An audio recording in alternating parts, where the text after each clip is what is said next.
Hi, everyone. Thank you so much for joining us today for our webinar. I'm very excited for this one. I think there's going to be a lot of useful information here for everyone that's participating and that will watch in the future when we post this on our website and on our YouTube page. So I would like to introduce one of the advisors in our office, John Herfel. He has been a part of the financial advising business for 30 plus years. He's very excellent at what he does, very intelligent, and does a great job with advising our clients. So John, I'm going to turn it over to you if you want to do some more introductions. Okay.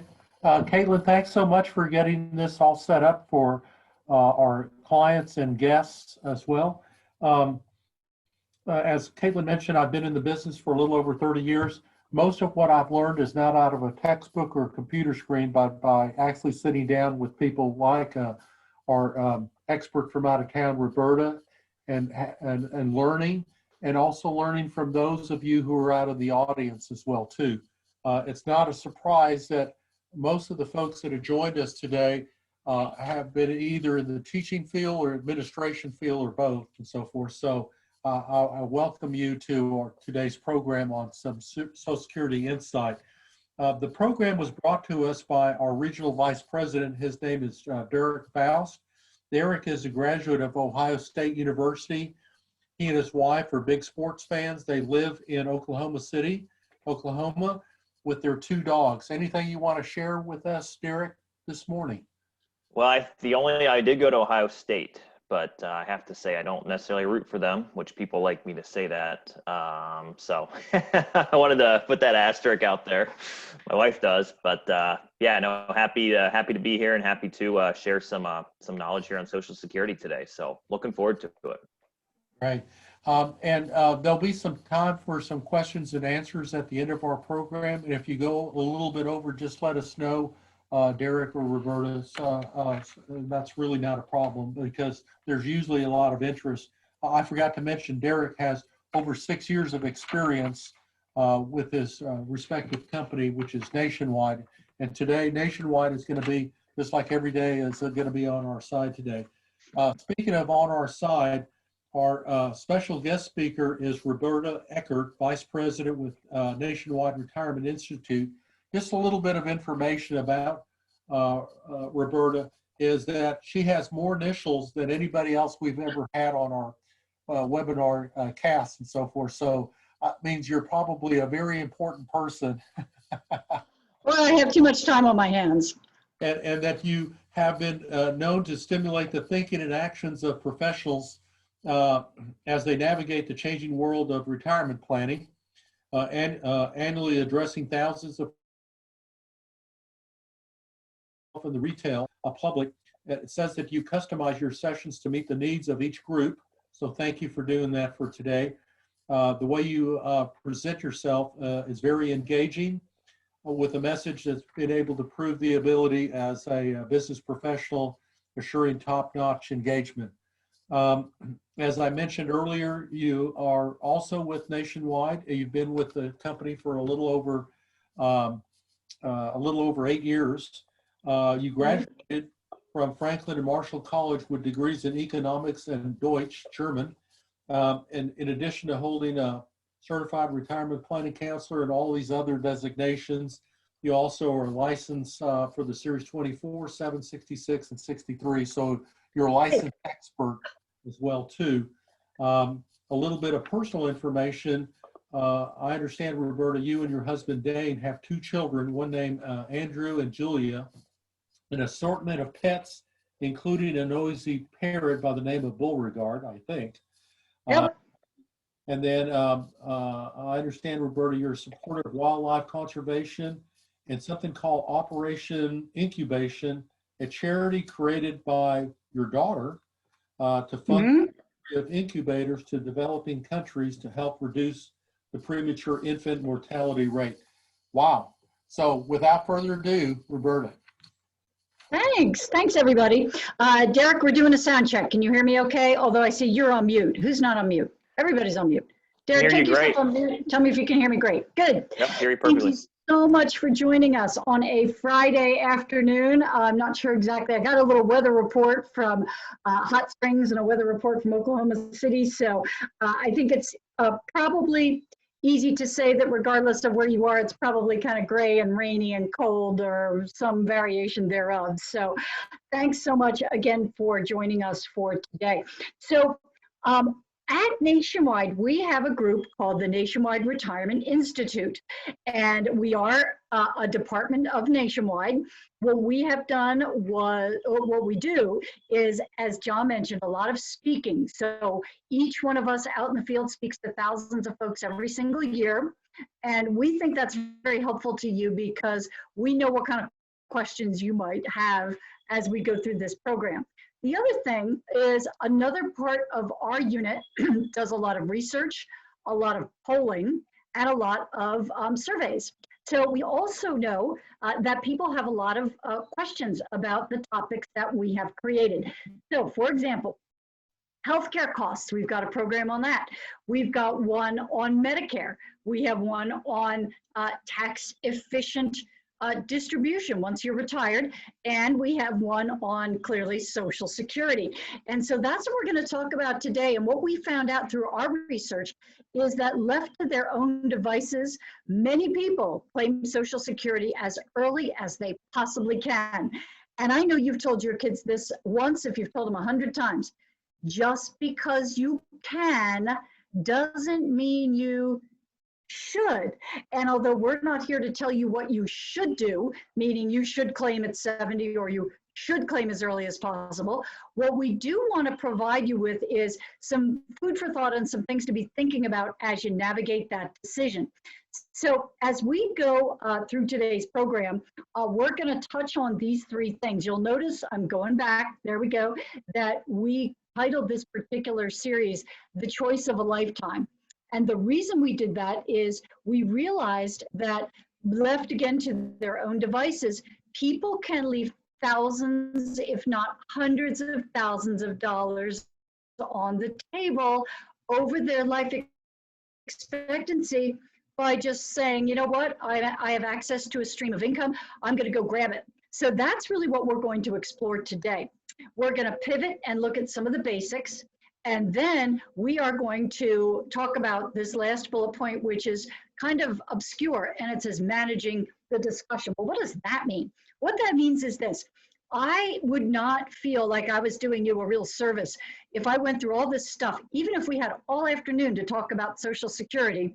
If I went through all of that and then you hung up, turned off your computer and you said, well, all that was great, but what do I do?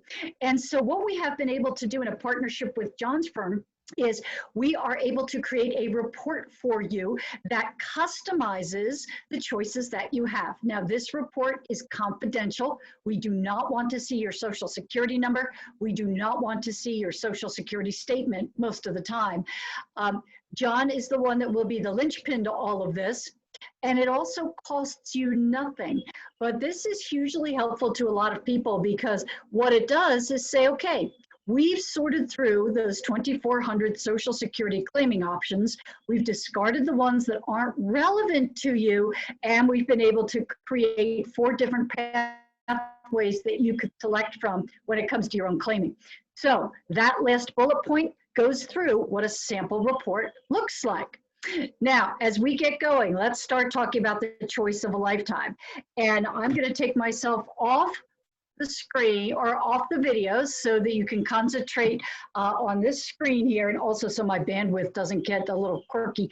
But what we found out from the year 2017 is that most people claim, whoops, give me just one moment. There we go. Most people claim before this magic age known as their full retirement age.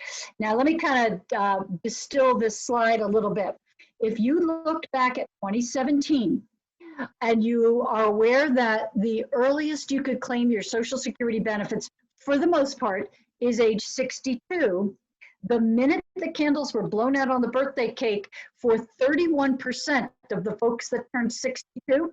They ran to their laptop or their desktop, dialed up Social Security and said, okay, I'm ready to claim. So 31% of people claimed as early as they possibly could. Now, when you look at those folks that didn't claim quite that soon, but they claimed before an age known as FRA or full retirement age, you had 54% of people that filed early and consequently reduced their benefit. And that reduction is locked down for life. And it might even be a reduction that folks lock down for a surviving spouse. So that's really what we want to be looking at a little more thoroughly. And remember, I'm not here to tell you what to do, only what the consequences are of one or the other of your decisions. Really, John's the one that can sit down and look at this decision within the overall context of the entire financial plan and determine whether it might make sense to claim at full retirement age sooner or later. So with that as a little bit of a backdrop, what I want to do is talk about some of the basics, because this is where we get a lot of our questions. First of all, you want to be thinking about Social Security as an asset that you own. Lots of people don't think of it that way, but it could be one of your largest assets. For some people, it could be north of $1.5 million. And it's not an asset that you can bring to John lump sum and say, hey, can you manage this according to my risk tolerance and my time horizon and all those other qualifications, but it is an asset that represents a stream of income you cannot outlive. This income is guaranteed by the full faith and credit of the United States government, and it's officially called Old Age Survivors and Disability Insurance. If you look on your paycheck and you're paying Social Security taxes, you will see a line that says OASDI, and that's the amount that you're contributing to the Social Security system. The second thing, it is indexed to inflation. What that means is that every year, a cost of living adjustment is calculated and added to your check beginning the next year. So this calculation was created or determined in October, and then in January, it started to get added to everybody's check. There have been a couple years where that COLA has been zero, and you folks in Oklahoma, Arkansas can appreciate this. These were the years in which the energy sector went so far south that it pulled down all the other increase in sectors and resulted in a zero cost of living adjustment. Okay, moving on. There's some survivor benefits. What that means is that your surviving spouse could actually inherit your check. And fourth, something a lot of people aren't aware of, but that is that for every Social Security check you receive, 15%, 1/5, is received tax-free. The longer you wait, the bigger your tax-free stream of income. Because if I wait to claim, I'm going to get a bigger check. And if 15% of X is, Y, then 15% of bigger X is bigger Y. I learned that in 8th grade algebra. Okay, here is this magic age that 80% of boomers couldn't identify. So hopefully, if nothing else, you'll walk away with this nugget by the end of our time today. And it's called full retirement age. This is the age at which you're eligible for 100% of your benefits. So it is conditioned by the year of your birth. If you were born in 1959, your full retirement age is 66 and 10 months. If you were born in 1955, your full retirement age is 66 and 2 months. Two things to call out about this. Number one, notice no one has a full retirement age of 65 years old. They did way back when, but nobody does now. And we run into people that have a financial strategy of claiming their benefits at 65 when they retire. And what they don't realize is that if they do that, they are going to lock down a reduction in their benefits because they have claimed before their full retirement age.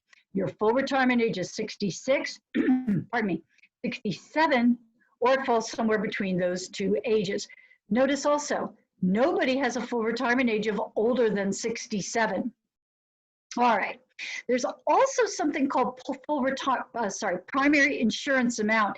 And I'm really not going to get too deep in the weeds on this one, other than to tell you that the way that your benefit is calculated determines something called a primary insurance amount. So the primary insurance amount is the amount that you're going to receive every month if you start at the full retirement age. It's determined by how many years you worked, and they're going to take the top 35 years of your earnings to determine your primary insurance amount.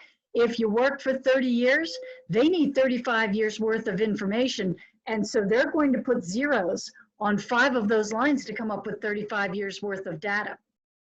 If you work for 40 years, they'll cherry pick those top 35 years and always recalibrate this each and every year that you pay into the system.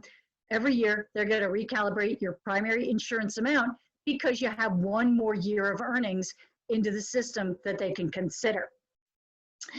If you haven't had an opportunity to look at your own statement, do know that if you sign up at ssa.gov/myaccount, create a username and a password, and you will be able on demand to access a PDF of your own Social Security statement. And really, there are a couple of things to point out about that statement. On the front, it tells you, based on the most recent information they have, what your payment would be if you wait until that full retirement age.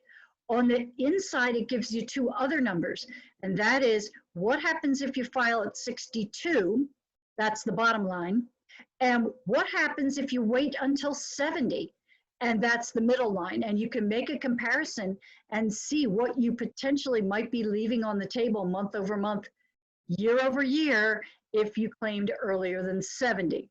And then one thing we always say is check your earnings record on an annual basis and make sure that the information that Social Security has been provided with is up to date and accurate. All right, so we're going to put these 2 concepts together, and we are going to assume that someone has a full retirement age of 66 years old. And that means that they are going to get 100% of the primary insurance amount. Now, if this person claims at 62 years old, I've been talking about a reduction, and here's what that reduction is. They are going to receive a 25% pay cut. Be thinking about Social Security as not your paycheck while you're working, but your paycheck in retirement. And Derek and I, who work for Nationwide, would no sooner go to Human Resources and say, you know what, we're okay taking a 25% cut in our pay, then we would fly to the moon. But using that analogy, if this individual claimed at 62, that's what they would be doing. Now, for every year that, or even part of a year that you wait past your full retirement age, there is an 8% credit. It's called a delayed retirement credit. And if this person waits 1 year, then they would receive 8% on top of their benefit. 2 years, 16%, and so forth. Those delayed retirement credits stop at age 70. And so don't be thinking you want to wait past 70 and these things are going to go on forever. It stops at 70. Nobody is benefited at all by waiting past 70 to claim their benefits, because then they're leaving money on the table. So we're going to put these 2 concepts together yet another way. And if this person waited until 70, if their full retirement age is 66, they're going to receive a 32% increase in their benefit for the rest of their life. If they were going to claim at 62 and decide that they can wait it out until 70, then the increase goes up by 76%. So the question then becomes, well, how can I replace Social Security income for those 8 years that I'm hanging out? And that's something that John does really well, is sit down with you and looks at your sources of income and says, you know what, here's the trade-off. You wait 4 years, for example, from 66 to 70, you're getting a 32% increase in your Social Security, and the exchange for that is drawing money from other sources.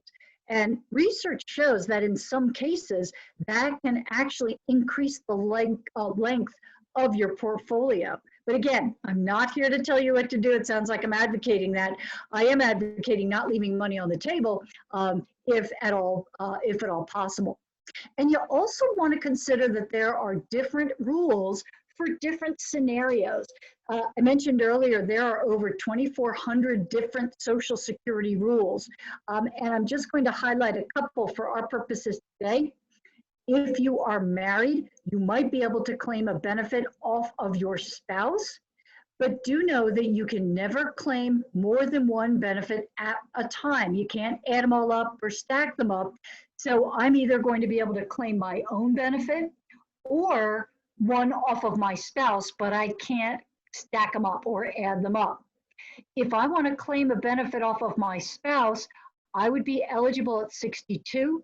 We have to be married for at least a year, and my spouse actually has to file for their benefit to provide me with that eligibility.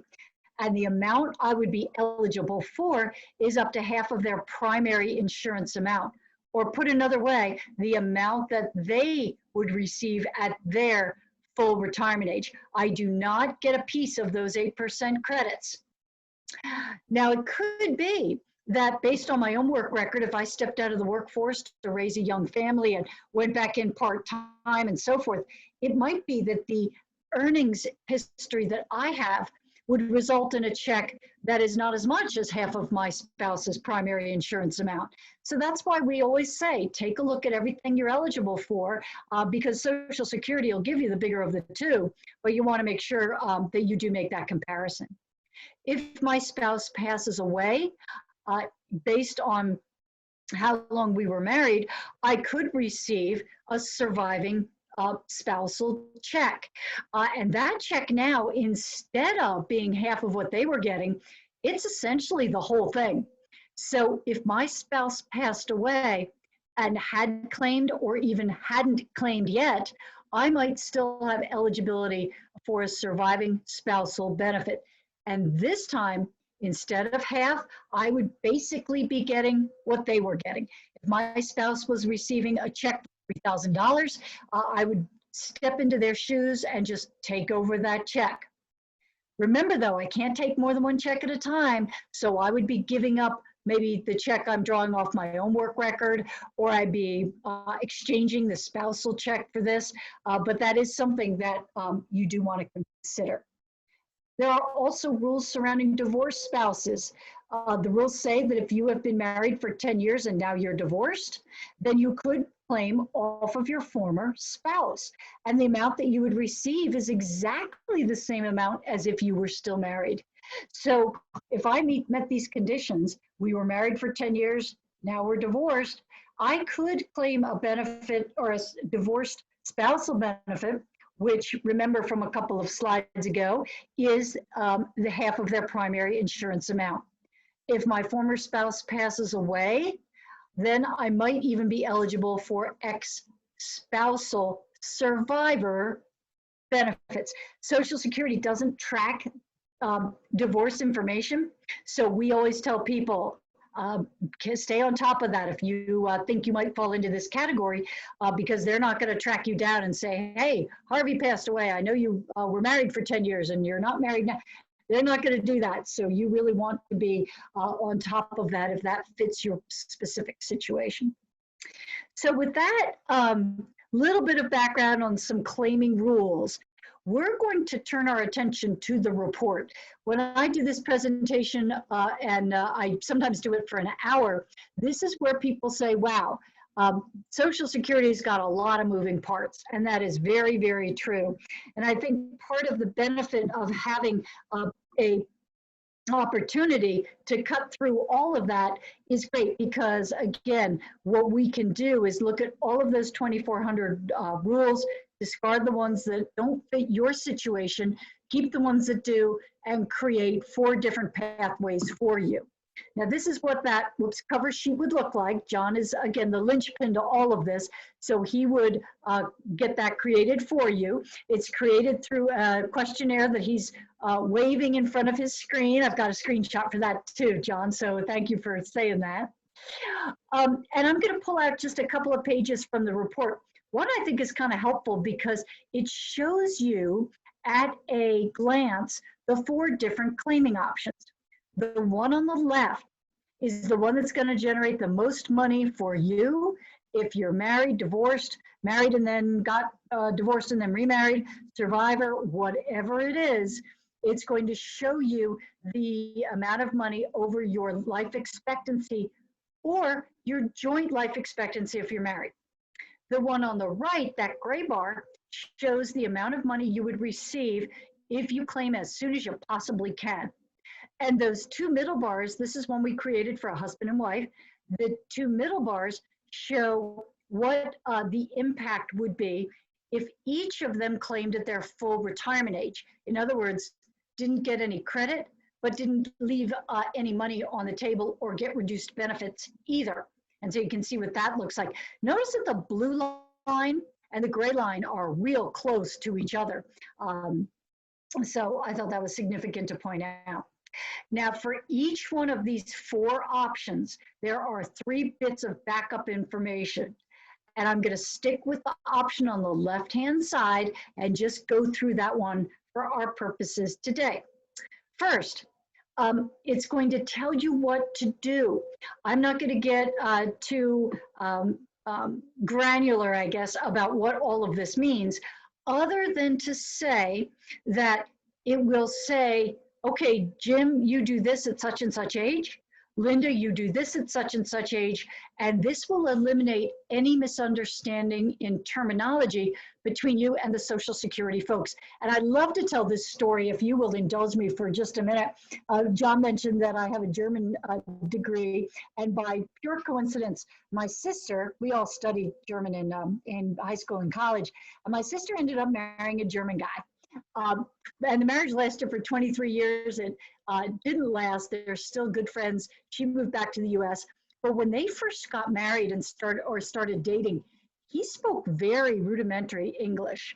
And so, but her German was pretty good. So, you know, imagine having a fight when your language skills aren't syncing up very well. I think that leads to maybe not too many fights. But she always said that one of the first things she taught him to say in English was, I will do exactly as you say. And that always gets a big laugh, but if you knew my sister, I don't doubt she did that for a minute.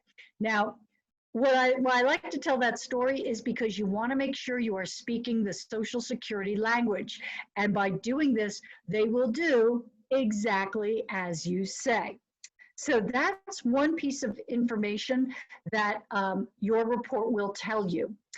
The next, and I love this is probably my favorite piece or page from the report, it lays out pictorially what this looks like. Now those orange bars are looking backward in time, and it picks up the earnings when Jim and Linda were working. And then the black bars there show how much of their desired income is being filled by Social Security claiming. Then there's a gray bar, a gray line that swoops from sort of left to right. That's the amount of income Jim and Linda have said they want in retirement. Frankly, I'm not sure why they don't say $6 million, because if someone asked me, how much income do you want in retirement? I'd say, darn, I don't know, several million. But we need to be realistic with this whole thing. So you can see right out of the gate that the Social Security income isn't going to fill all of their income needs. And again, that's where John does a great job looking at all the other sources of income streams and say, okay, well, what levers are we going to pull to make up for that gap? But the good news is John doesn't have to guess at what the gap is. So you might be looking there and saying, boy, is that 30,000? Is it 40,000? Is it 10,000? How much is it? And that's what the third piece of information does. It takes this particular picture and then it translates it into a cash flow analysis year over year. So I'm going to look at that last line. It's 2025 now. Jim is 72 years old. He's going to be receiving $45,240 from Social Security. His wife, Linda, is 67. She's going to receive $16,665 from Social Security for a total of $61,896. But their income need is $102,324. That was taking a starting level of $90,000 and adjusting it for cost of living each and every year. So that means that their shortfall is $40,428. And that's going to come from a pension, if they're lucky enough to have one.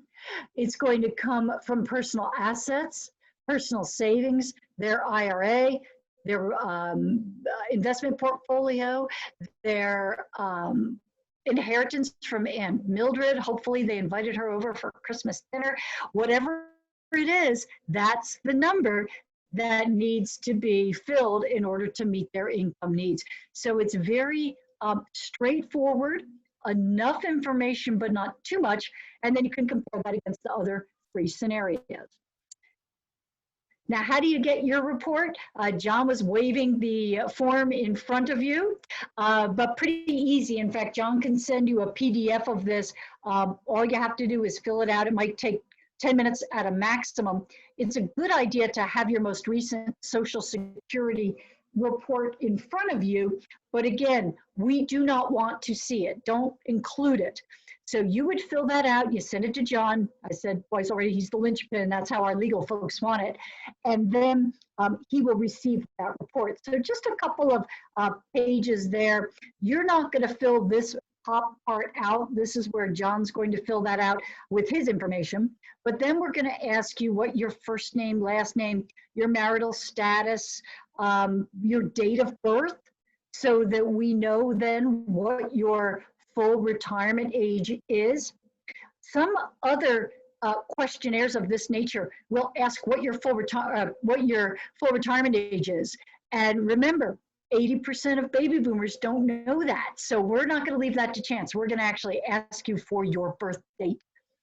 I get a big kick out of this next line. It says, what life expectancy are you planning for? That's kind of a really weird way of asking that, but they go right down to the month, and I think that's pretty peculiar.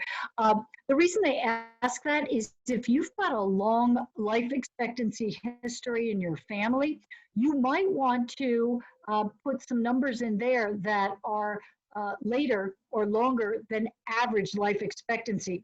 If you want to check the average box, great. We're using 86 for men, 89 for women. And then we're going to ask some questions about, have you started to claim? What amount are you claiming? We will ask that about your spouse if you are married. And then again, you send it to John. He'll get the report created for you. And then he'll review it with you when it comes back. So before we move on to questions, I know we covered a bit of information here, hopefully some of the ones where we get the most questions, but I'm just going to give you kind of a couple of last minute thoughts before we turn it over to Q&A. First of all, get a good understanding of the basics. And you've already done that really by attending this webinar, this lunchtime webinar today. If you like, we can do this in a much longer version, kind of fill in a little bit of the gaps. But we also have some materials that John can put in your hands as well to help you with that. Second, yep, there we go. And we've got a booklet too that Derek can get you. Make an appointment with John to discuss your options. I'll point out here too that the way I look at Social Security is an art as well as a science. Where we come to the table is with the science part. We're going through all the numbers. But I'll give you an example of where the art comes in. It's really a personal decision. And it could be that someone has a life expectancy of, when they look at all their relatives, and all their relatives live to be 110 years old, every one of them. But they had a debilitating family disease that kept them housebound and wheelchair ridden starting at age 70. Darn, I would collect at 62, start getting the money, go have a good time, travel, do whatever, because I want to enjoy myself before maybe I became ill like that. So again, it's an art as well as a science, and our role is to show you what your options are. So before you have that meeting, complete the fact finder. As I mentioned, it is confidential. It costs you nothing, and John's kind of in control of that whole process. So with that, I'm going to put myself back on the camera see what questions you might have, and see what we can do to help you with additional information. Thank you so much, Ms. Roberta. That was all a lot of very useful and helpful information. I'm going to open up the floor. If anyone has any questions or comments, feel free to unmute yourself, and you can direct those questions to John, Roberta, or Derek.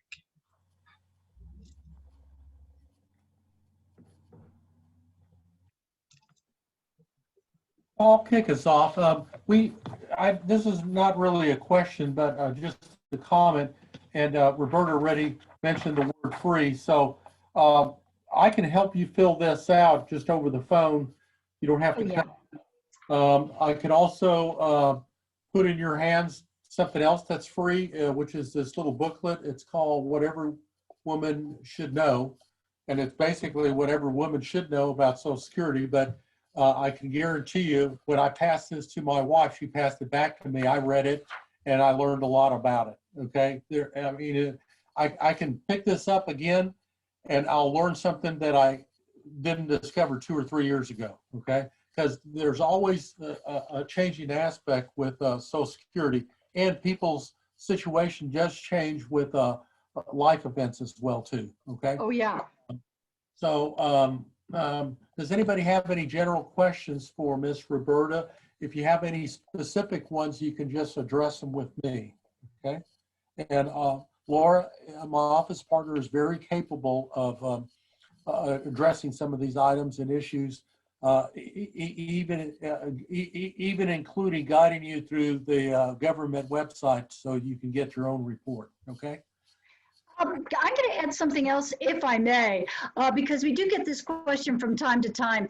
Our group at Nationwide is here to provide this kind of education because we believe that our mission, I guess, is to make sure that everybody has as much information as they possibly can to live their best life in retirement. So you'll notice that in my presentation, we're not here selling Nationwide stuff.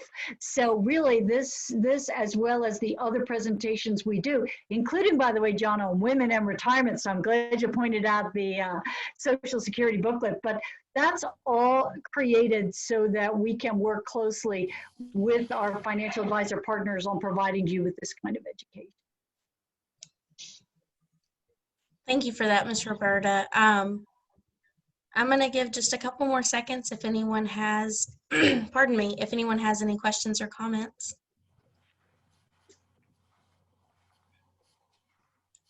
Hey, I just wanted to say thank you, John, for inviting me to this. A number of these things we have already talked about, but this was very informative, and thank you for doing this. You bet. Thank you. I'll be happy to follow up with you as early as next week, okay, if you don't mind. Sounds good. All right, perfect. Well, again, Ms. Roberta and Derek, thank you so much for taking time out of your busy schedules to visit with us today and provide this information to us. Those of you who are wanting this information, please feel free to send us an email, reach out to us on our Facebook page, our website, whichever is easier for you. Call us at the office. We can get you that questionnaire to see how we can help you with Social Security. So again, thank you so much, everybody, for participating, for being involved today, and we'll look forward to see y'all next time. Everyone have a great weekend. Have a great weekend. Thanks for Thanks, everybody. Stay safe. Stay safe.